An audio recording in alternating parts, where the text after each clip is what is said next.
एक ब्राह्मण कथावाचक था। वह भागवत पुराण सुना करके उसके चढ़ावे से अपना गुजारा करता था। एक दिन उस कथा में एक चोर आया, उसने भी कथा सुनी। कथा के अंतिम चरण में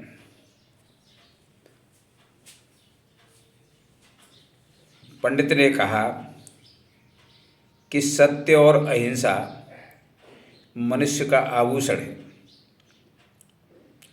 उसी दिन लास्ट दिन था। उसको जो चढ़ावा आया था पंडित को, वो काफ़ी आया था।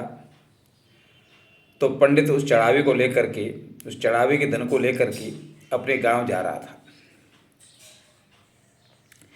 चोर ने पीछा किया और एक सुनसान जगह पर पंडित को घेर लिया।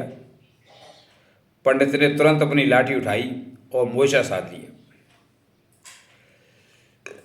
तब चोर ने कहा कि पंडित जी, आपने कथा में तो ये कहा था कि सत्य और अहिंसा मनुष्य का आभूषण होती है, और आप तो यहाँ लाठी उठा रहे हो।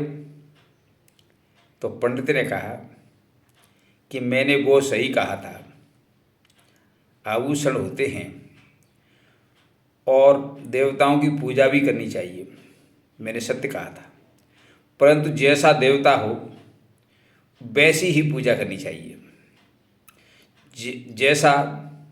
जैसी परिस्थिति हो वैसे ही पूजा का साधन अपनाना चाहिए। तेरी पूजा इस लाठी से ही होगी, इसलिए मैंने लाठी उठाई है। यह दृष्टांत यह सिद्ध करता है कि किसी देवता की पूजा करने का अभिप्राय यह होता है कि उस देवता के जीवन काल में, उस देवता ने जब जीवन जिया था तब उसके क्या आदर्श थे, तब उसके क्या सिद्धांत थे, तब उसने कितने अच्छे अच्छे कार्य किए थे, तब उनके कितने अच्छे विचार थे।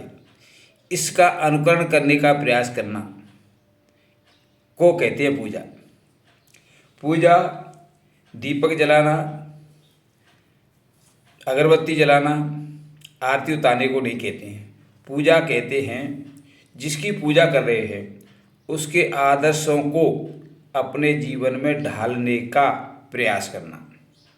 और अपने जीवन में ढाला तब जा सकता है तब जिसकी आप पूजा कर रहे हो, जिस देव की पूजा कर रहे हो, जिस महापुरुष की पूजा कर रहे हो, उसके जीवन के आदर्शों को लगातार सुनो और उनको अपने जीवन में ढालो।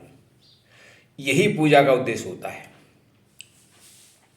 मैं आपको एक ऐसा उदाहरण बताना चाहता हूँ कि लोगों ने पूजा का गलत मतलब निकाला और गलत हुआ। सोमनाथ के मंदिर पर महमूद गजनी ने मात्र कुछ सौ सैनिकों से हमला किया था। और जब हमला किया था, जब सोमनाथ के मंदिर को लूटा जा रहा था, तब सोमनाथ के मंदिर पर 10,000 से भी ज़्यादा दर्शक, पुजारी और गार्ड थे। यदि वे सभी दर्शक, पुजारी और गार्ड एक एक पत्थर मारते तो सोमनाथ पर हमला करने वाले महमूद गजनवी की सेना का नाश हो सकता था। परंतु उन्होंने प्रार्थना की कि हे भगवान, तू हमारी भी रक्षा कर और अपनी भी रक्षा कर। प्रार्थना का मतलब ये नहीं होता है, प्रार्थना का मतलब ये नहीं होता है कि भगवान से कहो कि तुम काम करो। प्रार्थना का मतलब ये होता है कि भगवान से कहो कि तुम हमें शक्ति दो इस काम करने की। तो वहाँ प्रार्थना का मतलब गलत निकाला गया था, इसलिए सोमनाथ का मंदिर लूटा गया था। और पुजारी लोग भी पूजा का मतलब गलत निकालते हैं। पूजा का मतलब होता है कि जिसकी आप पूजा कर रहे हो उसके उनके आदर्शों को सुनकर अपने जीवन में ढालूं। यह पूजा का अभिप्राय होता है, न कि आरती करना। धन्यवाद।